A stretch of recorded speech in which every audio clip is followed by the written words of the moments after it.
32 Ahmad Daud, benar. Terus Ya. Yang kedua Alfarel. Yang ketiga Alinda. Alinda mana?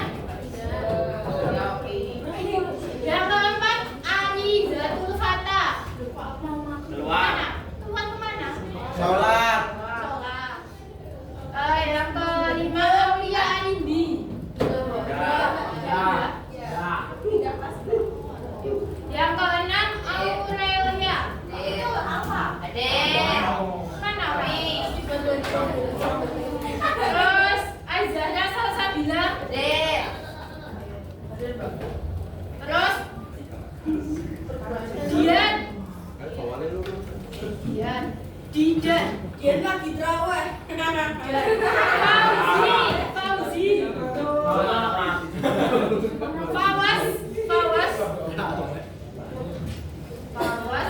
Faisyah.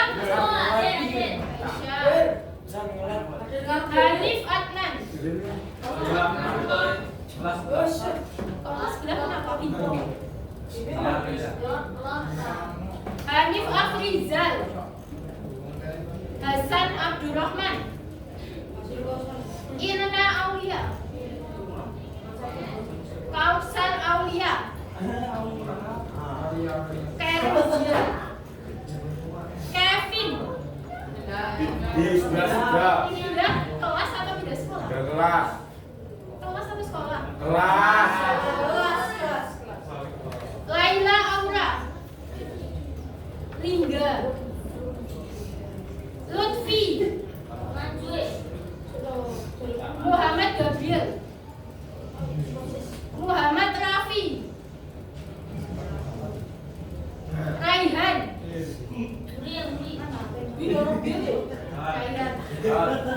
Rajwa.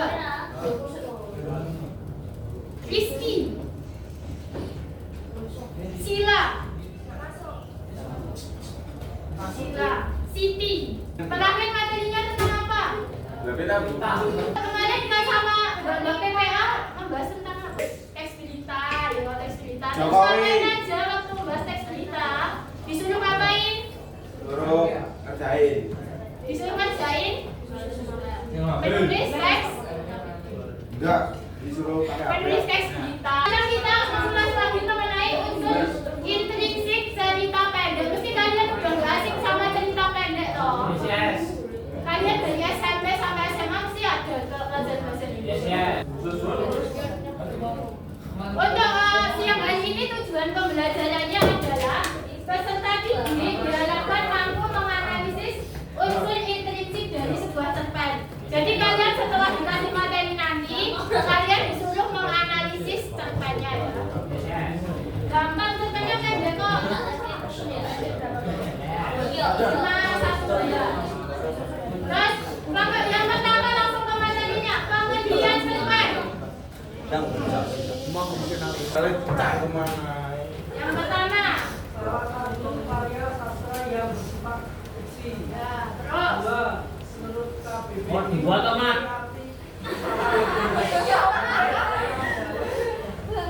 seribu kata yang memberikan Kamu itu tadi,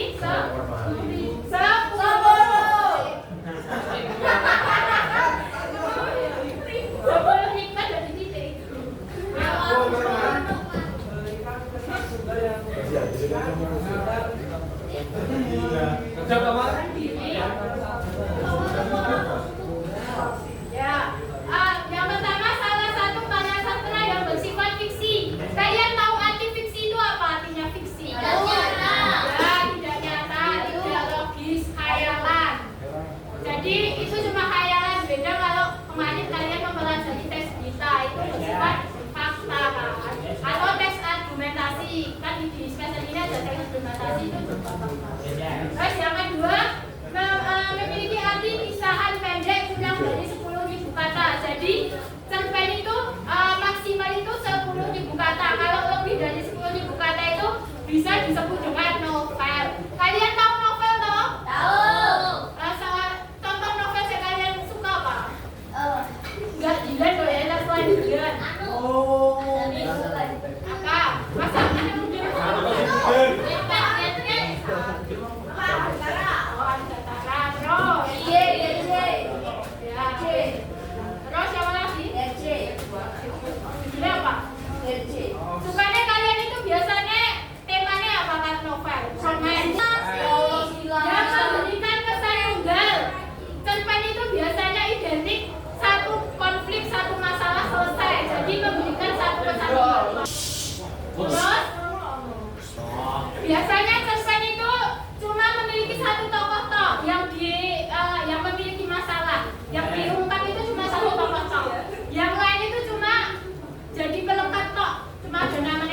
diulas dikit. Biasanya kalau cerpen itu cuma satu tokoh. Beda sama novel. Kalau novel itu ceritanya kompleks, tokohnya banyak. Terus tiap tokoh itu digambarkan semuanya, latar belakangnya gimana, perannya apa. Tapi beda kalau di cerpen. Kalau di cerpen itu cuma satu tokoh yang jadi tokoh utamanya. Lanjut ya. Terus ciri-ciri cerpen yang dibaca ya Mas, yang paling belakang itu. Yang pertama. 1. Ya. Jalan ceritanya pendek. Ya, terus. 2. Panjang cerita kurang dari 10.000 kata. Terus. 3. Berfokus hanya pada satu tokoh utama. Ya. 4. Biasanya hanya satu kejadian yang diceritakan. Terus. 5. Tokoh dalam cerpen mengalami masalah atau konflik hingga pada tahap Ya penyesalan. betul. Yang pertama itu jalan ceritanya pendek, namanya juga cerita pendek. Jadi jalan ceritanya pendek. Terus tadi udah diungkapkan di pengertian tadi. Panjang cerita kurang dari 10.000 kata. Jadi tadi udah dibilang kalau lebih dari 10.000 kata disebut apa? Cerita panjang. Novel. Terus lanjut. Berfokus hanya pada satu tokoh utama tadi dia yang diceritakan. Novel itu cuma satu kejadian tok, satu konflik yang diceritakan. Langsung ke penyelesaian. Beda sama novel. Novel itu walaupun kalian udah baca habis satu buku itu belum tentu kalian tahu endingnya. Karena kan kalian masih belum ya, part 2-nya, kan 3-nya, 4-nya. Terus yang kelima, tokoh dalam cerpen mengalami masalah atau konflik hingga pada tahap penyelesaian. Itu sama kayak yang keempat itu. Jadi satu konflik langsung selesai. Ya, lanjut yuk. Jadi jenis cerpen. Ya, yang pertama dibaca yuk, Mbak. Ya, Mbak. Pertama satu. Itu cerpen. Yang pertama.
adalah unsur-unsur yang secara langsung membangun cerita dan dilupai membaca sebuah cerpen.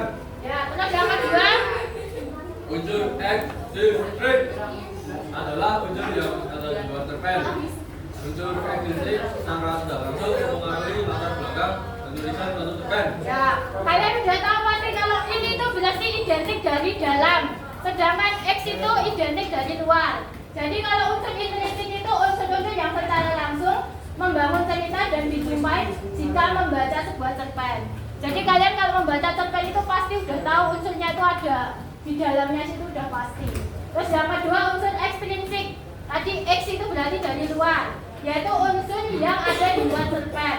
Unsur ekstrinsik secara tidak langsung mempengaruhi latar penulisan suatu cerpen. Ya, siapa yang bisa kasih contoh unsur intrinsik itu apa aja? Contohnya yang pertama apa? Apa? Ya, tema. Terus apa lagi? Alur, terus latar, terus tokoh, terus sudut pandang. Itu apa gitu? Terus apa lagi? Ada lagi nggak?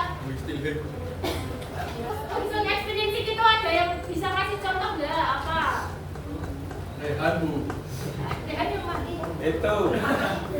Rehan itu loh Bu. Contoh ekstensif itu apa? Contohnya? Apaan? Ya, latar belakang penulis, nilai-nilai yang terkandung, bisa nilai pendidikan, bisa nilai budaya, bisa nilai sosial, moral, itu bisa contohnya. Oh, Mas Rehan mana ya namanya? Itu. Rehan itu. Berapa Mas unsur pembangun itu ada berapa? Oh, 3. Sampai di mana ada berapa? 3 unsur apa sama Pak? Contoh unsur intrinsik tadi apa? Teman-teman nyebutkan loh. Venom. Ayo. Oliver.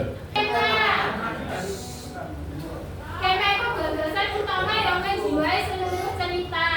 Biasanya kalian sebelum membuat karangan, kayak sastra atau membuat apapun tulisan, pasti kalian menentukan temanya dulu apa. Kan tema itu menjadi dasarnya. Kalian bisa ngasih contoh nggak tema-temanya itu apa aja kalau dicetak? Selain romantis ya romans, biasanya apa lagi?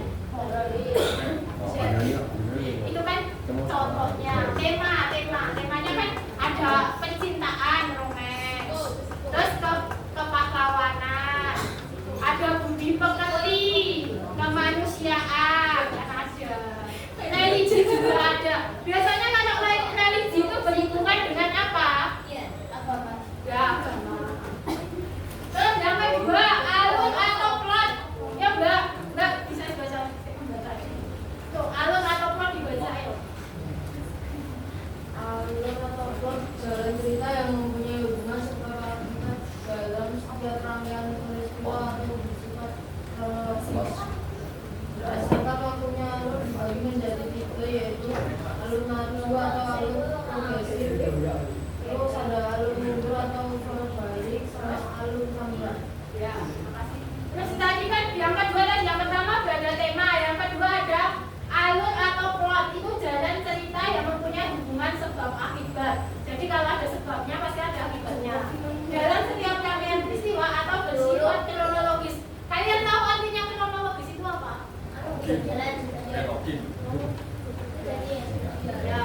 Ya, kejadian cerita sesuai dengan waktunya. Jadi berurutan kronologisnya dari awal sampai akhir itu gimana? Awalnya gimana? Terus sebelum munculnya konflik itu apa? Penyebabnya apa? Terus konflik itu memuncak karena apa? Terus penyelesaiannya gimana? Resolusinya gimana? Itu ada di alur. Terus dibagi menjadi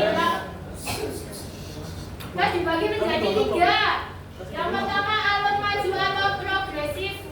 Biasanya alurnya itu maju terus.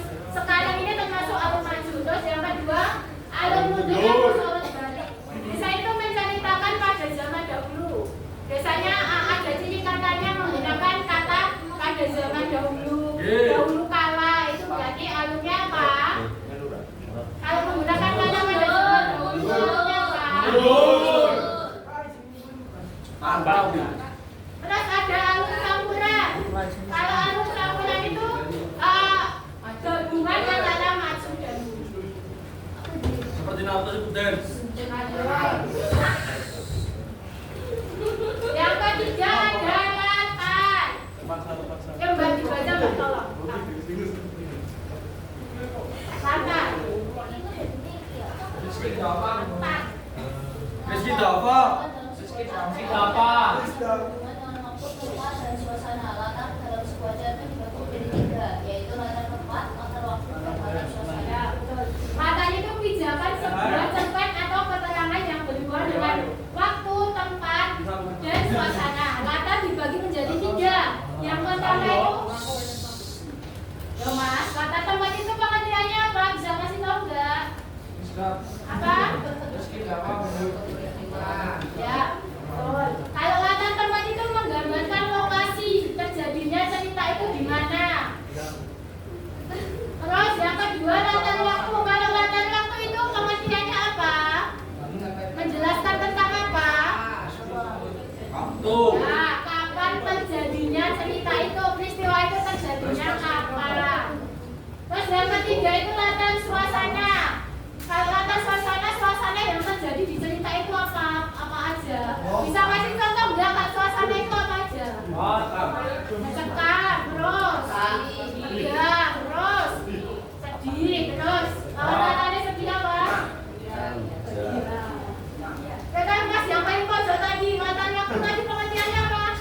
Rehan. Akan ya menjelaskan Rehan. mengenai kapan terjadinya peristiwa itu. Mas kalian tempat itu apa? Menunjukkan apa? Kalau tempat itu berhubungan dengan apa? Lokasi. Ingat-ingat lokasi. Kalian bentar lagi di PSM baru kan? Pas kan? Kapan? Oh, tanggal 25. Maksud tempat apa? Tempat tokoh. Tokoh itu orang atau pelaku dalam sebuah cerita. Kalian sudah tahu pasti kalau tokoh itu apa? Nggak usah dijelasin. Orangnya. Yang kelima, penokohan adalah cara pengarang menggambarkan karakter tokoh. Kalau di penokohan itu ada berapa biasanya? Kalau sifat-sifat di tokoh itu ada berapa? Ada 3. Apa aja? Kalau protagonis itu apa? Tokoh ya? Aku. Ya. Protagonis itu biasanya bersifat baik, betul. Aku. Kalau antagonis tentang atau bisa jadi jahat. Kalau tritagonis tritagonis itu netral. Terus ada teknik penggambarannya. Yang pertama analitik langsung. Jadi kalau analitik langsung itu penulis langsung menulis secara tersurat di teks tersebut. Contohnya, Mas Novel adalah anak yang baik. Sebelum berangkat ke sekolah, dia selalu membantu orang tuanya. Berarti itu sifat tokohnya itu baik, suka menolong, berbakti kepada orang tua. Jadi itu secara tersurat kalau langsung. Yang kedua secara dramatik. Kalau drama kan biasanya identik dengan bertele-tele kan. Jadi kalian harus memahami dulu isinya, baru tahu penokohannya itu apa.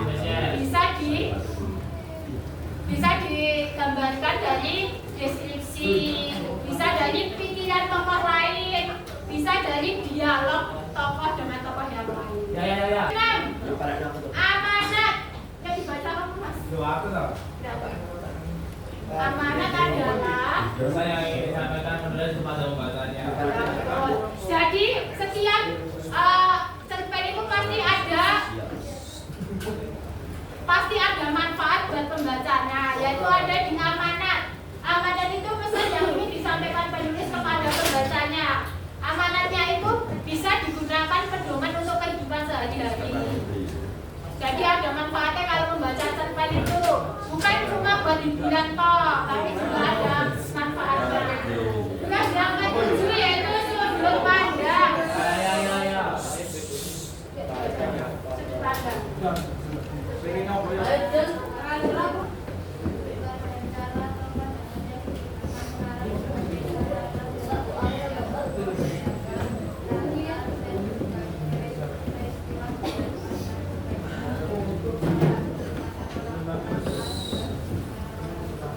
Ya, sudut pandang itu cara pengarang menempatkan dirinya di cerita tersebut. Yang pertama itu sudut pandang orang pertama. Pengertiannya apa kalau sudut pandang orang pertama? Pengarang, ya, pengarang itu terlibat aktif di dalam cerita itu, bisa menjadi tokoh utamanya. Pengarang itu masuk ke dalam cerita itu sebagai tokoh utama, jadi ini terlibat dalam cerita tersebut. Biasanya cirinya menggunakan kata apa kalau kata ganti apa? Ya, aku, saya, beta, hamba. Biasanya akuan bisa disebut kalau orang pertama. Nah, kalau sudut pandang orang ketiga itu apa Mbak pengertiannya Mbak?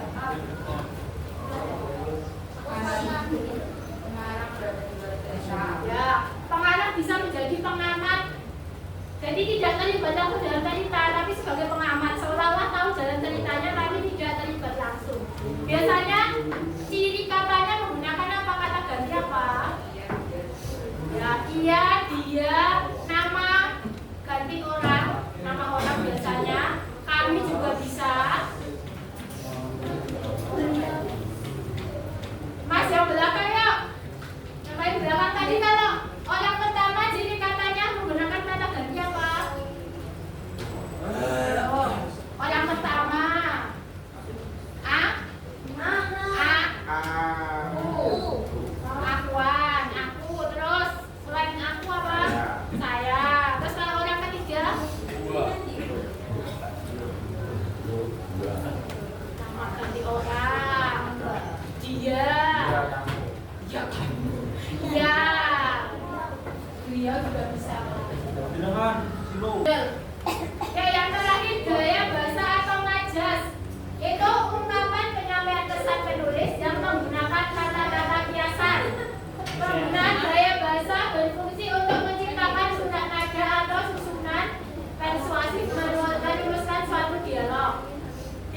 gaya bahasa itu apa aja yang kalian tahu? Gaya bahasa yang digunakan pada cerpen. Yes, gaya bahasa, penggunaan kata, diksi. Wih. Biasanya kalian kalau majas itu namanya apa aja? Bola. Ya, itu bola. Biasanya bisa pakai majas seperti bola. Terus apa lagi? Metafora. Ada personifikasi. Terus bisa juga pakai kata kiasan, pemberian diksinya.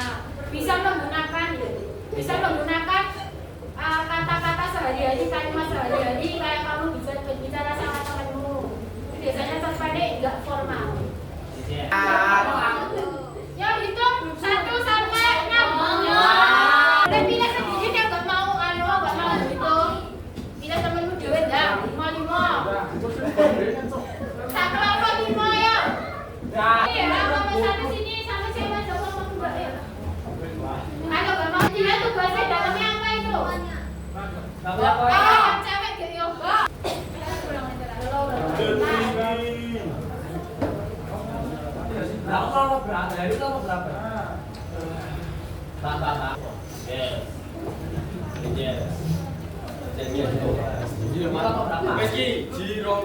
Bukan saya yang belum mau dipindah lewat HP. Halo? Mana kamu? Satu, dua cewek sini 3. Cinta. Satu apa ya nulis satu aja. Yes.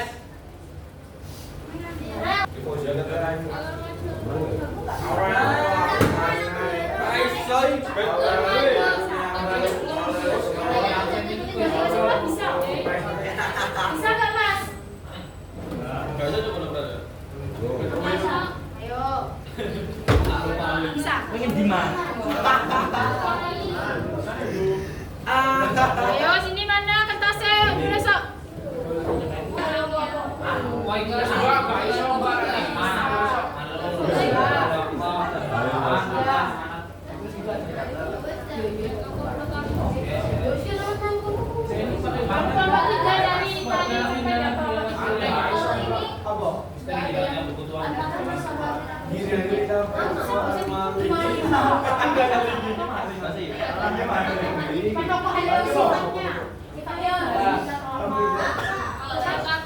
Berbuka. Jenisnya. Tapi kalau panokoy itu biasanya yang dicari namanya panokoynya itu sifatnya panokoy itu sifatnya itu kan jenisnya kan baik. Ya, kalau baik itu kan bisa jajan apa? Jajan bisa juga.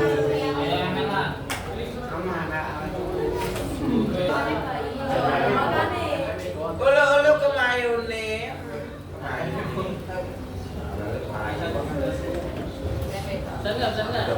Wes iso wes tak.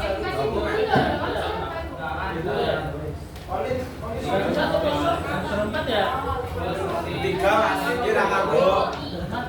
Pasien aku.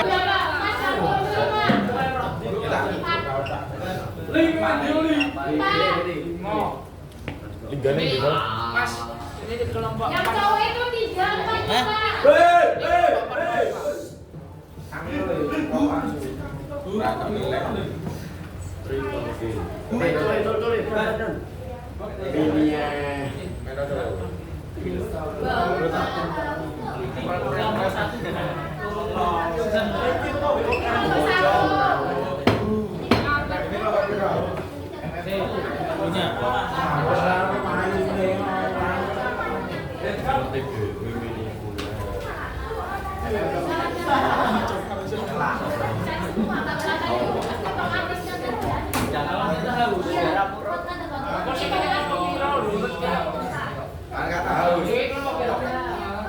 Kembung.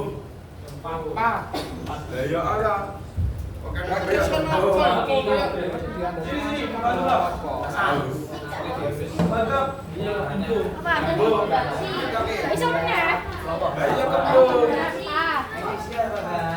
Sini 5 ya Mas? Yang cewek sama 5, yang cowok ini yang 3.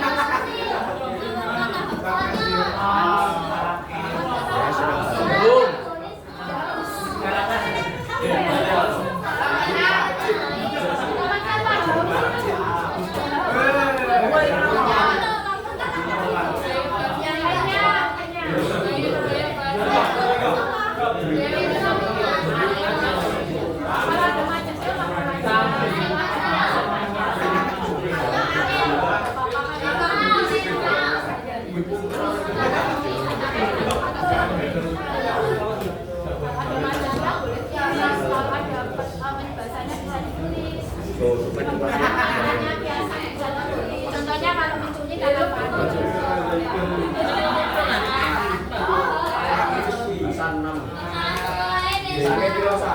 Itu sendiri apa? Semaku toh kan?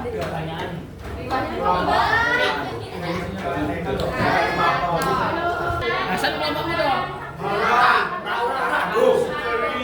Dan kelas dari kita ada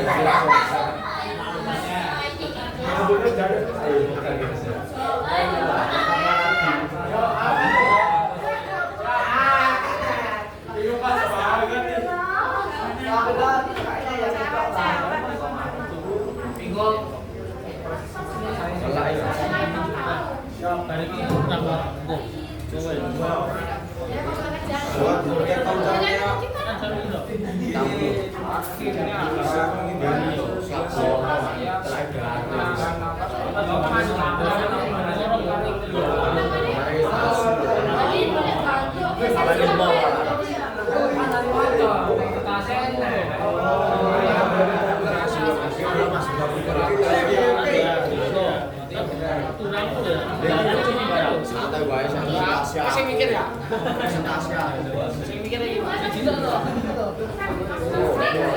Telepon aku dewe dicegat. Cegat.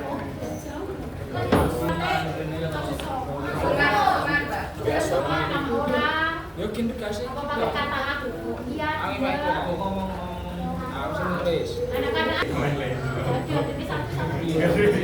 Pertama, tiga itu ada kata iya, dia, Prestasi. Kepenampilan ya sudah. Kita boleh.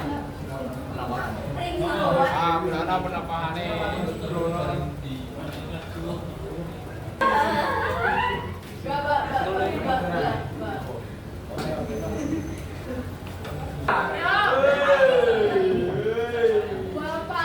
bisa dia selesai.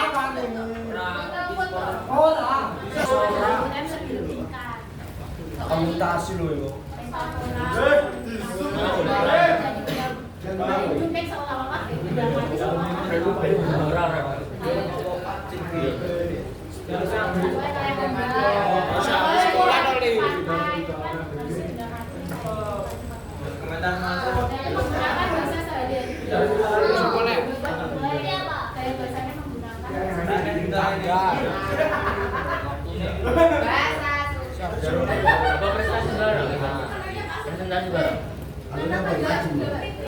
Tadi selama pembelajaran kita belajar tentang apa?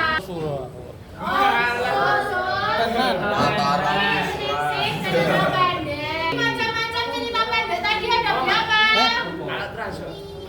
Ada berapa? Unsur apa aja? Intrinsik sama unsur ekstrinsik. Terus tadi kalau unsur intrinsik tadi apa aja yang kalian kerjain ada apa yang pertama? Tema. Terus yang kedua apa? Yang kedua ada apa? Alur ada berapa? Dibagi menjadi berapa? 3. Alur apa aja? Maju, mundur, campuran. Terus habis alur apa lagi? tokoh dan amanah. Ya, tokoh dan penokohan. Terus ada latan ada berapa tadi? 3. Apa aja? Waktu, tempat, suasana. Terus habis latan lagi apa? Amanah. Terus habis amanah apa lagi? Apa?